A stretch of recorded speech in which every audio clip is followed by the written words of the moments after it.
Hello student, তোমাদের আবার একবার স্বাগত জানাই আস্থা টিউটর হোমের আবার একটা নতুন ক্লাসে স্বাগত। তোমাদের জন্য আমার এই ক্লাসটি হলো যে আমাকে একজন ছাত্র বা ছাত্রী রিকোয়েস্ট করেছিল যে ক্লাস 9-এর সমস্ত প্রশ্নের উত্তরগুলো যেন দিই, তাই তার জন্য আজকে আমার এই ক্লাসটি হলো ক্লাস 9-এর জিওগ্রাফি মডেল অ্যান্সার পেপার 1-2 এবং মধ্য শিক্ষা পর্ষদ। এখানে ফার্স্ট সামেটিভ আমি এখন করে দিচ্ছি। ফার্স্ট সামেটিভে শুধু শর্ট কোশ্চেনগুলো এবং পরে থাকবে সেকেন্ড সামেটিভ, যার পেজ নাম্বার হচ্ছে 453, 454 এবং 455। আর আজকে আমার এই ক্লাসটিকে শুরু করার আগে সমস্ত ছাত্রছাত্রীদেরকে উদ্দেশ্যে একটা কথা বলবো, যারা আমার চ্যানেলে নতুন এসেছে তারা অবশ্যই আমার চ্যানেলটিকে সাবস্ক্রাইব করে রাখবে। যারা সাবস্ক্রাইব করে রেখেছে তাদেরকে অসংখ্য ধন্যবাদ। চলো আজকে আমার এই ক্লাসটিকে একেবারে শুরু করা যাক। প্রথমেই শুরু করছি মধ্যশিক্ষা পর্ষদ প্রদত্ত নমুনা প্রশ্নপত্র দিয়ে। এখানে আছে যে একের দাগে বিকল্পগুলি থেকে ঠিক উত্তরটি নির্বাচন করো। আইয়ের দাগে উত্তর মেরুতে রাতের বেলায় মেরু নক্ষত্র বা ধ্রুবতারাকে যে কোনো অবস্থান করতে দেখা যায় তা হলো উত্তর বি 90 ডিগ্রি। এরপরে ডবল আই একটি বহিস্থ গ্রহের উদাহরণ হলো উত্তরে বৃহস্পতি। এরপরে 3-এর দাগে ঠিক জোরটি নির্বাচন করো। উত্তর এ এর দাগে 22শে ডিসেম্বর থেকে 21শে জুন উত্তরায়ণ। এরপরে আইভি দাগে আবর্তন গতির ফলাফল হলো উত্তর সি দিন রাত্রির সংঘটন। এরপরে 5-এর দাগে মানবিক সম্পদের উদাহরণ উত্তর বি শ্রমিক। এরপরে ভিআই যে শ্রেণী কয়লা দহনে প্রাপ্ত ধোঁয়ার পরিমাণ কম হয় তা হলো উত্তর ডি অ্যান্থ্রাসাইট। এরপরে আছে ভি ডবল আই খনিজ তেল প্রধানত পাওয়া যায় উত্তরে আগ্নেয় শিলায়। এরপরে 2-এর 1-এর দাগে বিবৃতিগুলি সত্য হলে ঠিক এবং অসত্য হলে ভুল লেখো। আইয়ের দাগে পৃথিবীর আকৃতি পৃথিবীর মতো, এটি হচ্ছে ঠিক। এরপরে ডবল আই পশ্চিম গোলার্ধের দেশগুলোতে প্রথম সূর্যোদয় ঘটে, এটি হবে ভুল। এরপরে আছে বির দাগে উপযুক্ত শব্দ বসিয়ে শূন্যস্থান পূরণ করো। আইয়ের দাগে পৃথিবীর নিরক্ষীয় ব্যাস ও মেরু ব্যাসের ব্যবধান প্রায় ড্যাশ, এটি হবে 43 কিমি। এরপরে ডবল আই পৃথিবীর আলোকিত ও অন্ধকার অংশে বৃত্তাকার সীমারেখা ড্যাশ নামে পরিচিত, ছায়াবৃত্ত। এরপরে সির দাগে স্তম্ভ মেলাম। সির দাগের আরেকটা বলেছে ম্যাগনেটাইট, উত্তর আকরিক লৌহ। এরপরে ডবল আই সম্পদ, এটি হবে যে অভাব মোচনের ক্ষমতা। এরপরে 3 প্রবাহমান সম্পদ, এটি হবে সৌরশক্তি। এরপরে আছে ডির দাগে একটি বা দুটি শব্দে উত্তর দাও। অধিবর্ষে বছরটিতে মোট দিনের সংখ্যা কত হয়? অধিবর্ষের দিনের সংখ্যা একদিন বাড়ে, অতএব এটি হবে 366 দিন। এরপরে আছে মডেল অ্যান্সার পেপার 1-এর দাগে বিকল্পগুলি থেকে ঠিক উত্তরটি নির্বাচন করে লেখো। আইয়ের দাগে পৃথিবীর গোলাকার আকৃতির সাম্প্রতিক প্রমাণ হলো উত্তর বি কৃত্রিম উপগ্রহ চিত্র। এরপরে ডবল আই পৃথিবীর নিরক্ষীয় পরিধি ও মেরু পরিধির মধ্যে ব্যবধান, এই প্রশ্নের উত্তরটি মধ্যশিক্ষা পর্ষদে পড়েছিল, অপশান সির দাগে 43 কিমি। এরপরে 3-এর দাগে বলেছে পৃথিবীর পরিক্রমণ গতির ফলে উত্তর ডি ঋতু পরিবর্তন ঘটে। এরপরে 4-এর দাগে কোন দেশটি বৃহৎ হওয়া সত্ত্বেও প্রমাণ দাগিমার সংখ্যা মাত্র 1টি? এই প্রশ্নের উত্তরটি জানা যায়নি, যদি কারো জানা থাকে অবশ্যই কমেন্ট করবে বা এরপরে ক্লাসে যদি জানতে পারা যায় তোমাদের বলে দেওয়া হবে।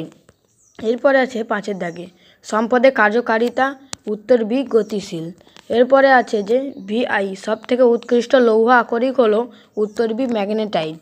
এরপরে আছে ভি ডবল আই ভারতের বৃহত্তম তৈল শোধনাগার, উত্তর সি জামনগর।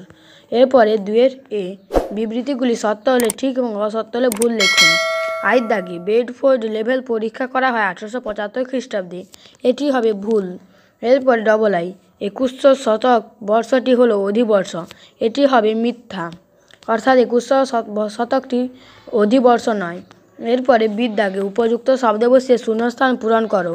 আইয়ের দাগে সৌরদিন ও নক্ষত্র দিনের মধ্যে সময়ের ব্যবধান ড্যাশ 3 মিনিট 56 সেকেন্ড। এরপরে ডবল আই হিমাচল প্রদেশের মণিকরণ ড্যাশ শক্তি উৎপাদনের সম্ভাব্য কেন্দ্র, এটি হবে ভূতাপ। এরপরে আছে অপশান সি স্তম্ভ মেলাও। প্রথমে আছে ভারতের বৃহত্তম লিগনাইট খনি নেভেলি। এরপরে আছে তাপ বিদ্যুৎ কেন্দ্র, এটি হবে তালচের।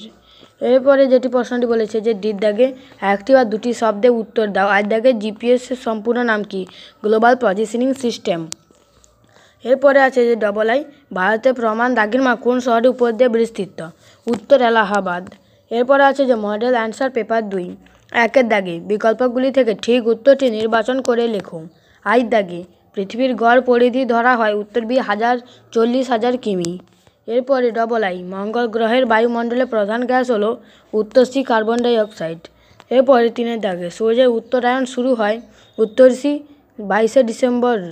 সূর্যের উত্তরায়ণ শুরু হয় 22শে ডিসেম্বরের পর থেকে, অর্থাৎ 22শে ডিসেম্বর হবে। এরপরে আছে 4 দাগে বসন্ত বিশ্বব বলে, উত্তরে 21শে মার্চকে। এরপরে 5 দাগে বলেছে এনটিপিসি সংস্থাটি হলো উত্তরসী তাপবিদ্যুৎ উৎপাদনের সঙ্গে যুক্ত। এরপরে আছে ভিআই, ভারতের বৃহত্তম কয়লা খনি হলো উত্তরসী ঝরিয়া। এরপরে আছে VII, পারমাণবিক বিদ্যুৎ শক্তি উৎপাদনে পৃথিবীতে স্থান উত্তরসী চতুর্থ। এরপরে আছে যে 2-1 বলেছে বিবৃতিগুলি সত্য হলে ঠিক এবং অসত্য হলে ভুল লেখো। 8 দাগে বলেছে আধুনিক জ্যোতির্বিদ্যার জনক বলা হয় কোপার্নিকাসকে, এটি হবে ভুল। এরপরে আছে যে 20 দাগে উপযুক্ত শব্দ বসিয়ে শূন্যস্থান পূরণ করো। 20 দাগের আই বলেছে জিওট কথাটি প্রথম ব্যবহার করেন বিজ্ঞানী জোহান বেনেডিক্ট লিস্টিং। এরপরে 7 দাগে বলেছে স্তম্ভ মেলাও। 8 দাগে 21শে মার্চ মহাবিষুব, 4 জুলাই অপসুর, আর বৃহত্তম তেল উৎপাদক অঞ্চল এটি হবে বোম্বে হাই। এরপরে আছে যে 2 দাগে একটি বা দুটি শব্দের উত্তর দাও। 8 দাগে পৃথিবীর উত্তর মেরু ব্যাসের মান। এই প্রশ্নের উত্তরটি জানি কার যদি জানা থাকে অবশ্যই কমেন্ট করবে। এরপরে AA আন্টার্কটিকা স্থল ভূখণ্ড থেকে সংগৃহীত কোনো উপাদান কি ধরনের সম্পদ হিসেবে পরিগণিত হবে? এটি হবে যে নিরপেক্ষ সম্পদ। ছাত্রছাত্রীরা এই ছিল তোমাদের জন্য ক্লাসটি। আমি তোমাদের আগে যে প্রশ্নগুলো এক্ষুনি বলে দিলাম সেই প্রশ্নগুলো আবার একবার দেখে দিচ্ছি। তোমরা অবশ্যই দেখে নাও যে তোমাদের এই প্রশ্নের উত্তরগুলো ঠিক আছে না ভুল আছে। আর ছাত্রছাত্রীদেরকে বলবো যারা আমার চ্যানেলটিকে সাবস্ক্রাইব করে রেখেছে তারা অসংখ্য ধন্যবাদ। আমাদের ক্লাসটি এখানেই শেষ হলো। ভালো লাগলে একটা লাইক করবে, কমেন্ট করবে এবং তোমরা অবশ্যই এই উত্তরগুলো একবার করে মিলে নাও তোমরা ঠিক লিখেছো কি না। আর যদি ভুল লিখে থাকো অবশ্যই তোমরা ঠিক করে নাও। যেই প্রশ্ন উত্তরগুলো করে দেওয়া নেই সেই প্রশ্নের উত্তরগুলো আমি এরপরে ক্লাসে যদি জানা যায় তাহলে অবশ্যই তোমাদেরকে বলে দেবো। আর তাছাড়া তোমরা যদি জানো কেউ তাহলে অবশ্যই তোমরা কমেন্ট করে জানাবে।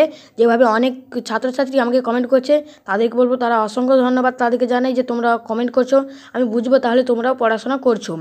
ঠিক আছে, আজকের মতো ক্লাসটিকে শেষ করবো। শেষ করার আগে তোমরা অবশ্যই এই উত্তরগুলো দেখে নাও। আবার একবার সেই কথা বলে দিই যে ছাত্রছাত্রীরা অবশ্যই তোমরা আমার চ্যানেলটিকে সাবস্ক্রাইব করে রাখো, দেখবে তোমাদের অনেকটা উন্নতি হবে। এবং তাছাড়া যারা আমার চ্যানেলটিকে সাবস্ক্রাইব করে গেছো তাদেরকে অসংখ্য ধন্যবাদ জানাই। তোমরা একবার উত্তরটি দেখে নাও।